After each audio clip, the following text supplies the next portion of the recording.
Hello everyone, village daily ব্লগে তুলেছিলেন সবাইকে ওয়েলকাম।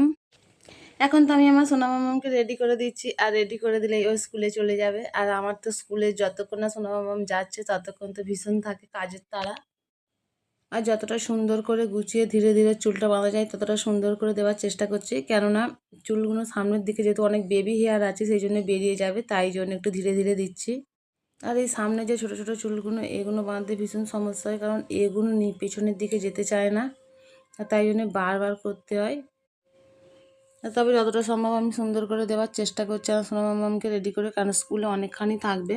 আর অতটা সময় থাকলে চুলগুলো সামনে থেকে বেরিয়ে যাবে, তখন বিচ্ছিরি লাগবে দেখতে। আর স্কুলে যাচ্ছে পড়াশোনা করতে, সেখানে একটা কষ্ট অস্বস্তি হবে, কারণ চুলগুলো সামনেলে ভীষণই অস্বস্তি লাগে। চলো তাড়াতাড়ি করে আমার সোনা মামাকে রেডি করে দিই। এত কষ্টের পরে একদিকে সবে হলো, এখনও একদিকটা বাকি রয়েছে।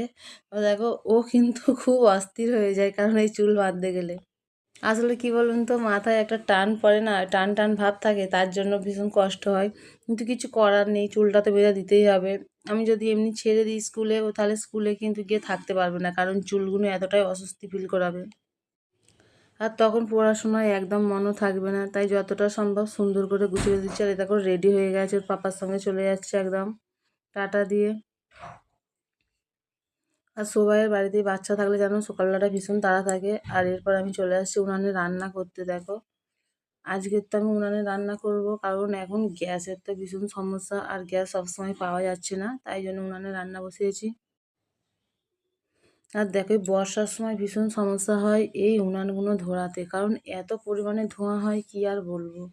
ধোঁয়ার জন্য চোখ মুখ তো পুরো জ্বলে যায়, যেন কিছু কাজ করা যায় না। তবু কি আর করা যাবে, উনুনে রান্না তো করতে হবে, কারণ রান্না না করলে খাবোটাই বা কি। আর দেখো সব কিছু ঠিক আছে, তাই আমি তাড়াতাড়ি রান্নাটা বসিয়ে দিলাম। আর উনুনটা এখন মোটামুটি ধরে গেছে, দেখো একটু কষ্ট করলেই সব কিছু সম্ভব। চলো টাটা, দেখা হচ্ছে অন্য একটা ভিডিওয়।